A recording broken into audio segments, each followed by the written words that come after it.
Hay muertes que no concluyen una vida, abren una segunda historia. La de Rocío Dúrcal no terminó únicamente el 25 de marzo de 2006, cuando España y América Latina despertaron con la noticia de que una de las voces más reconocibles de la música en español se había apagado. Aquel día también comenzó otro relato, más silencioso, menos iluminado por los focos, pero igual de determinante, el de Antonio Morales, Jr., el hombre que la acompañó durante décadas, el padre de sus hijos, y el testigo más cercano de una carrera construida entre estudios de grabación, giras, homenajes y habitaciones familiares. Rocío Dúrcal había sido muchas cosas antes de convertirse en mito. Fue niña de barrio madrileño, rostro juvenil del cine musical, cantante de baladas, intérprete de rancheras, figura española adoptada emocionalmente por México y presencia constante en la memoria sentimental de millones de oyentes. Pero detrás del personaje público existía Marieta, la mujer que intentó sostener una vida doméstica bajo la presión de la fama, que buscó proteger a sus hijos de la exposición y que, en sus últimos años, tuvo que enfrentarse a una enfermedad larga, discreta y profundamente desgastante. Junior, por su parte, también había conocido la popularidad.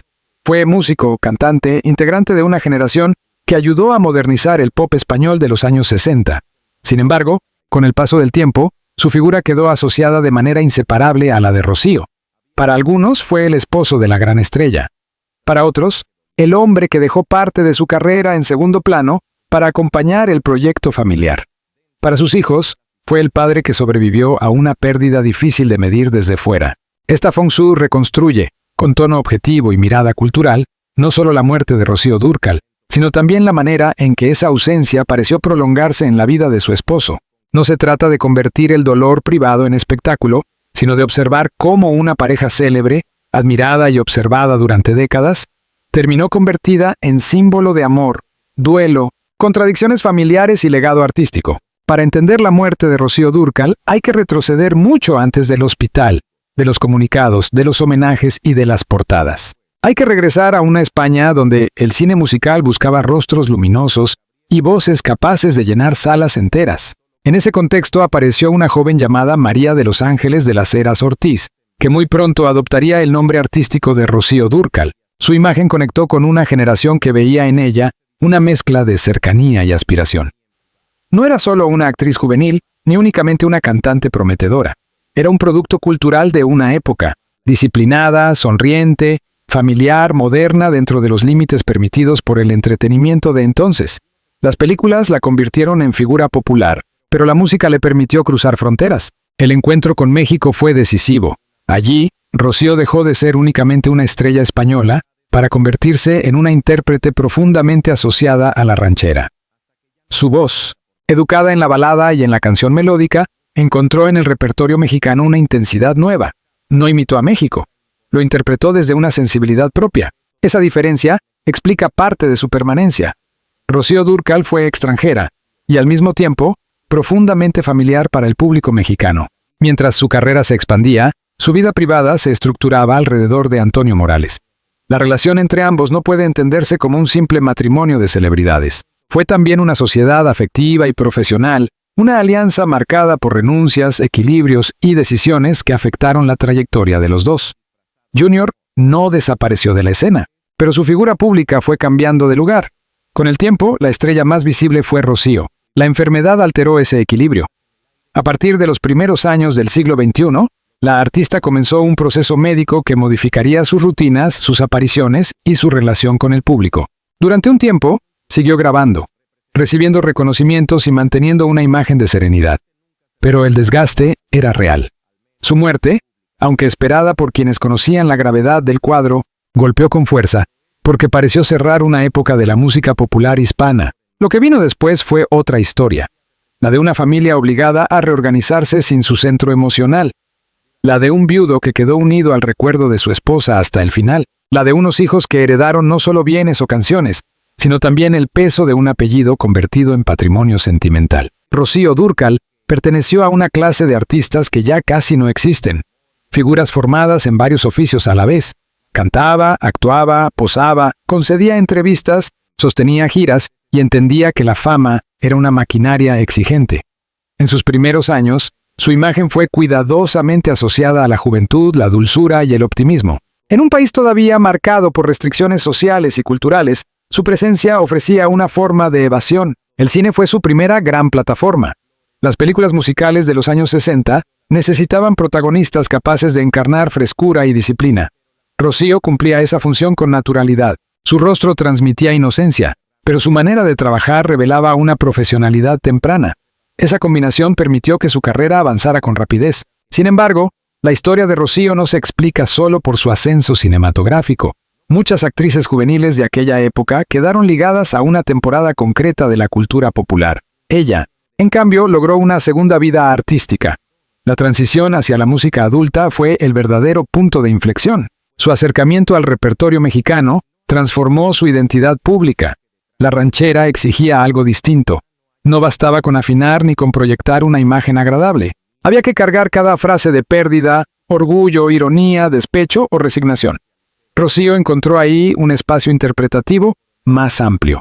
Canciones de amor, abandono y memoria se volvieron, en su voz, relatos de una intensidad contenida. El público mexicano la recibió con una mezcla de sorpresa y apropiación afectiva. No era mexicana de nacimiento, pero interpretaba ciertos temas con una convicción que el público reconocía como auténtica. Ese vínculo fue tan fuerte que su figura quedó asociada para siempre a la expresión «la española más mexicana», una fórmula popular que resume mejor un sentimiento que una categoría formal. En paralelo, su matrimonio con Junior avanzaba en un terreno complejo. Ambos sabían lo que significaba vivir de la música. Ambos habían conocido aplausos, viajes, estudios y exposición. Pero la carrera de Rocío tomó una dimensión internacional que obligó a la pareja a negociar tiempos, ausencias y prioridades. Junior no fue un personaje secundario en el sentido íntimo. Fue compañero, padre y presencia estable en una vida que podía haber sido dominada por la agenda profesional. Pero ante la mirada pública, su papel se fue modificando. La historia cultural suele recordar con más fuerza a quien queda en el centro del escenario. Y en ese escenario Rocío brillaba con una potencia particular. La familia se convirtió en otro eje de su relato. Carmen, Antonio y Shaila crecieron bajo un apellido famoso, con las ventajas y las cargas que eso implica. Rocío, según ha quedado en numerosas entrevistas y recuerdos familiares, valoraba intensamente su papel de madre. Esa dimensión doméstica, lejos de disminuir su imagen artística, la hizo más cercana para un público que veía en ella a una estrella capaz de cantar grandes tragedias amorosas sin desprenderse de una apariencia familiar. La contradicción estaba ahí. Rocío podía ser monumental sobre el escenario y reservada en su vida privada.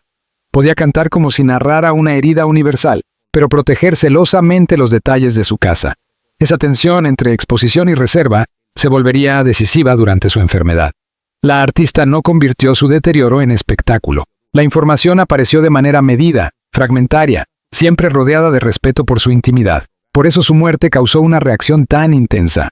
No solo se iba una cantante, se iba una presencia que había acompañado la vida sentimental de varias generaciones. Muchas personas no conocían a Rocío Dúrcal personalmente, pero habían llorado, celebrado o recordado a alguien a través de sus canciones.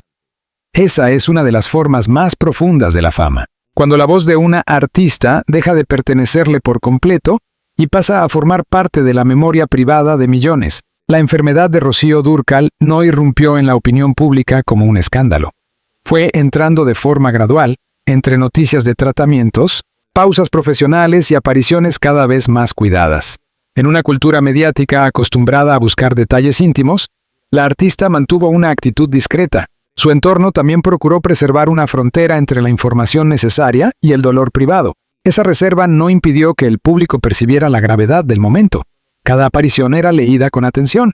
Cada reconocimiento recibido en sus últimos años adquiría un significado doble. Celebraba una trayectoria y al mismo tiempo parecía despedirla lentamente. En 2005, cuando fue reconocida por su aportación a la música latina, el homenaje tuvo una carga emocional evidente. No era solo un premio a una carrera brillante, era el reconocimiento a una artista que seguía siendo central, incluso cuando su salud ya no le permitía vivir con la libertad de antes. Para una intérprete como Rocío, acostumbrada a que el cuerpo fuera instrumento de trabajo, la enfermedad tenía una dimensión especialmente dura. La voz no existe aislada, depende de la respiración, de la energía, de la resistencia física. del ánimo. Cuando el cuerpo se debilita, la artista no solo pierde fuerza, se enfrenta a la posibilidad de que aquello que la definió públicamente empiece a depender de condiciones que ya no controla. Aún así, Rocío no desapareció de la memoria pública durante sus últimos años. Su repertorio seguía sonando. Su figura continuaba siendo invocada en México, España y otros países de habla hispana. La distancia física no redujo su presencia cultural.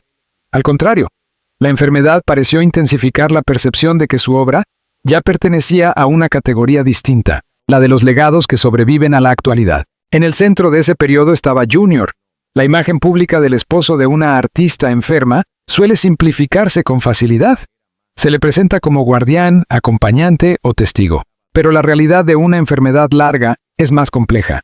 Implica rutinas médicas, incertidumbre, cansancio emocional, decisiones familiares, conversaciones difíciles y una transformación silenciosa de la vida cotidiana. Junior había compartido con Rocío la etapa de los viajes, la fama y los proyectos. Ahora compartía una fase más íntima, menos visible y más desgastante. Desde fuera, el público podía ver apenas fragmentos. Dentro de la casa, la enfermedad reorganizaba horarios, prioridades y estados de ánimo. La muerte llegó el 25 de marzo de 2006. Rocío tenía 61 años. La noticia atravesó rápidamente los medios españoles y latinoamericanos. En México, la reacción tuvo un tono particularmente emotivo. No se despedía solo a una cantante extranjera, sino a una intérprete que había hecho suya una parte esencial del cancionero mexicano. En España, el impacto fue el de una pérdida generacional. Quienes la habían visto crecer en el cine, la recordaban como una muchacha luminosa. Quienes la siguieron en la música la despedían como una voz madura, dramática y elegante. Los homenajes posteriores confirmaron la amplitud de su figura. La despedida no quedó limitada a un país ni a un género musical. Rocío Dúrcal había cruzado varias fronteras. La del cine hacia la música, la de España hacia América Latina, la de la canción popular hacia el mito. Su muerte, por tanto, no fue únicamente un hecho familiar, fue un acontecimiento cultural. Sin embargo, toda muerte pública contiene una paradoja. Mientras el público llora al artista, la familia pierde a la persona. Los titulares hablan de la diva, de la reina de las rancheras, de la española más mexicana. En la casa queda la ausencia concreta, la silla vacía, la voz que ya no responde, la rutina interrumpida. Esa diferencia entre duelo público y duelo privado marcaría los años siguientes. Para los seguidores, Rocío siguió viva en discos, videos, entrevistas y homenajes. Para Junior y sus hijos, la continuidad del legado no anulaba la falta. La música podía consolar al mundo, pero no sustituía a la madre ni a la esposa. Tras la muerte de Rocío Dúrcal, Antonio Morales quedó situado en un lugar delicado. Ya no era únicamente Junior, el músico de los 60, ni solo el esposo de una estrella viva. Se convirtió en el viudo de Rocío Dúrcal, una identidad pública que podía resultar pesada. La fama de ella seguía creciendo en la memoria colectiva, mientras la vida de él se volvía más silenciosa. El duelo de un personaje público tiene una dificultad particular. Se vive bajo observación. Cada aparición, cada palabra y cada gesto pueden ser interpretados como signo de fortaleza, tristeza, conflicto o nostalgia. Junior, que ya no buscaba el centro de los focos, tuvo que convivir con el interés permanente por la familia Dúrcal Morales. Los años posteriores no estuvieron libres de tensiones. Como ocurre en muchas familias tras la muerte de una figura central, aparecieron asuntos vinculados a la herencia, a la administración del legado y a la reorganización de vínculos. Es importante abordar este punto con prudencia. La prensa del corazón tiende a convertir cualquier diferencia familiar en una narración de bandos, pero desde una mirada objetiva, lo que puede afirmarse es que la desaparición de Rocío alteró el equilibrio interno de la familia. Cuando un artista de esa magnitud muere, no deja solo recuerdos personales. Deja derechos, grabaciones, imagen, objetos, propiedades, compromisos y decisiones pendientes. Todo eso puede tensionar incluso a familias unidas. La herencia de Rocío Dúrcal no era únicamente económica, era también simbólica. ¿Quién custodia la memoria de un artista? La familia, la industria, el público, los archivos, los países que la adoptaron. Junior ocupaba un lugar central en esa pregunta. Había sido compañero de vida y testigo directo de la construcción del mito. Pero sus hijos también tenían una relación legítima con ese legado. Carmen, Antonio y Shayla no heredaban una biografía cualquiera. Heredaban una figura que millones de personas sentían como propia. En ese contexto, Junior pareció refugiarse cada vez más en la privacidad. La casa de Torrelodones, asociada a la vida familiar, se convirtió también en escenario de memoria. Allí había vivido con Rocío. Allí permanecía el eco de una relación marcada por décadas de convivencia. Y allí, años después, terminaría también su propia vida. Su muerte, el 15 de abril de 2014, fue repentina. Tenía 70 años. Las informaciones periodísticas señalaron que fue hallado en su domicilio y que no había signos de violencia. La noticia cerró de manera abrupta el segundo capítulo del duelo. Si la muerte de Rocío había sido la despedida de una gran artista tras una enfermedad prolongada, la de Junior tuvo el impacto de lo inesperado. Para el público, ambas muertes quedaron unidas, no solo porque habían sido matrimonio, sino porque la historia posterior reforzó la idea de una pareja que, incluso separada por la muerte, seguía vinculada en la memoria popular. La imagen de Junior como viudo de Rocío se impuso sobre otras facetas de su biografía. Esa reducción puede ser injusta con su trayectoria musical, pero resulta comprensible desde el punto de vista cultural. La fuerza del mito Dúrcal absorbía todo lo que la rodeaba. La muerte de Junior también reactivó preguntas sobre la soledad. ¿Cómo vive un hombre después de perder a la persona con la que compartió casi toda su vida adulta? ¿Cómo se reconstruye una identidad cuando una parte central de ella estaba ligada a alguien que ya no está? No hay respuestas simples. Lo que sí puede observarse es que, tras la partida de Rocío, Junior quedó unido a una ausencia que nunca dejó de ser pública. Sus hijos enfrentaron entonces una doble orfandad. Ya habían perdido a su madre en 2006. En 2014, perdieron a su padre. Para cualquier familia, ese tránsito es difícil. Para una familia célebre, además ocurre ante la mirada de medios y seguidores. Cada homenaje puede ser consuelo, pero también exposición. Cada aniversario puede mantener viva la memoria, pero también reabrir heridas. La historia de Rocío y Junior, vista desde ese ángulo, no es solo una historia de amor. Es una historia sobre los efectos prolongados de la fama en la intimidad. La fama no evita la enfermedad, no ordena las herencias, no protege de la soledad, ni elimina los conflictos. A veces, incluso los amplifica. Lo que hace es convertirlos en relato compartido. 20 años después de la muerte de Rocío Dúrcal, su voz sigue ocupando un lugar singular en la música en español. No pertenece únicamente a la nostalgia.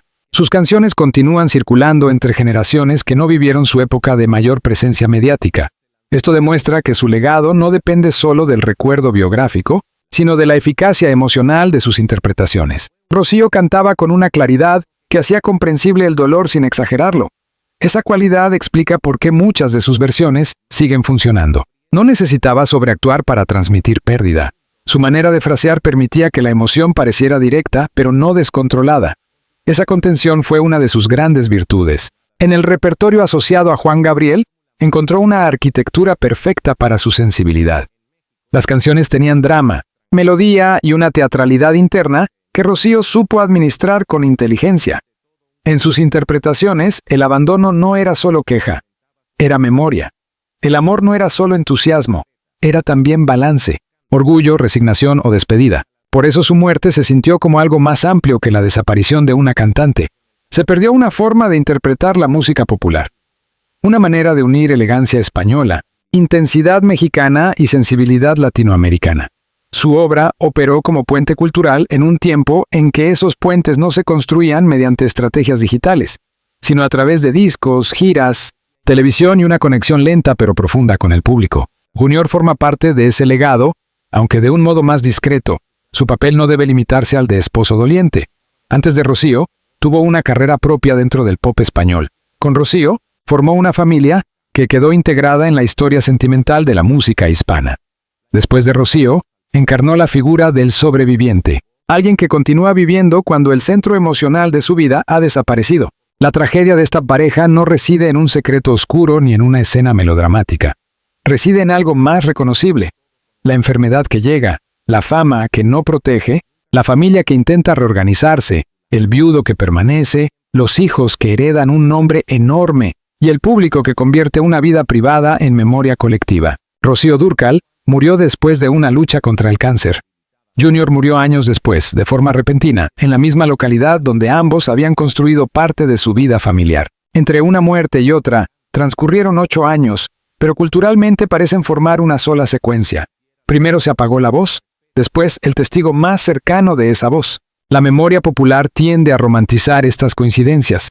Habla de destinos unidos, de amores eternos, de parejas que vuelven a encontrarse más allá de la muerte. Una mirada periodística debe ser más prudente. No puede afirmar lo que pertenece a la fe, al deseo o a la imaginación de los seguidores, pero sí puede reconocer que el público necesita narraciones para procesar la pérdida.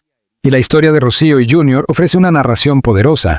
Dos artistas, una familia, una enfermedad, una ausencia y un legado que no deja de sonar. La pregunta más importante quizá no sea cómo murieron, sino cómo deben ser recordados.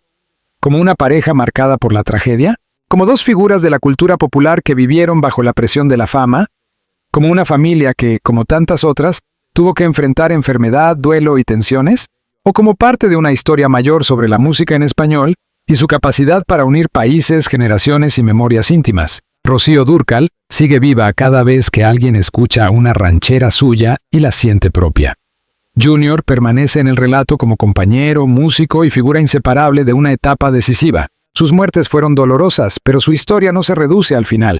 También habla de construcción, permanencia y transmisión cultural. Al cerrar esta Fong Su, queda una pregunta abierta para los lectores. ¿Creen ustedes que el legado de Rocío Dúrcal debe recordarse principalmente por su voz y su obra, o también por la historia familiar y emocional que vivió junto a Antonio Junior Morales?